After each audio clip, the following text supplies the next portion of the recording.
Hubbard's Don't Make Me Count to 3.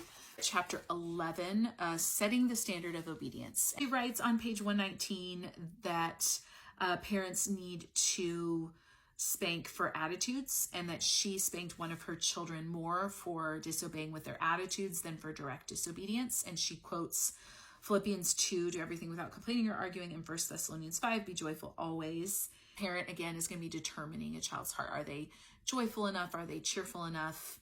It can't just be a smile on their face, because that's hypocrisy, as Tripp says, or as she says earlier, there's a disconnect there. So it really has to be pervasive, which I found this chapter particularly exhausting to read. These are exhausting standards of perfection for young children. Like, the standard is full, instant. The biblical characters are not achieving these standards with holy God, but young children are expected to achieve these standards repeatedly, day in and day out, with imperfect human being authority figures. And that's a heavy expectation, I think, especially for very young children.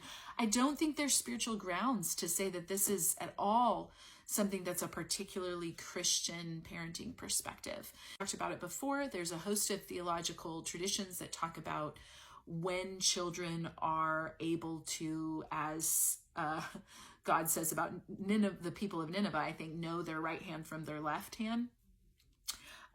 So there's ideas about the age of accountability. There's ideas about when children become morally culpable, are able to fully understand, that are strong in the Christian tradition. But in the same way that there's no discussion of child development here, there's no discussion of those things here. Children, as soon as they can understand an instruction in the first year of life, they are expected to learn to obey immediately, all the way, with a cheerful heart. And this is something that most adults do not achieve in ideal circumstances. So this is a steep order, and parents are going to be told not to tolerate small acts of disobedience. They're also going to be encouraged not to repeat themselves or raise their voice. So it really is going to be instantly, right away, and children need to jump up to do that.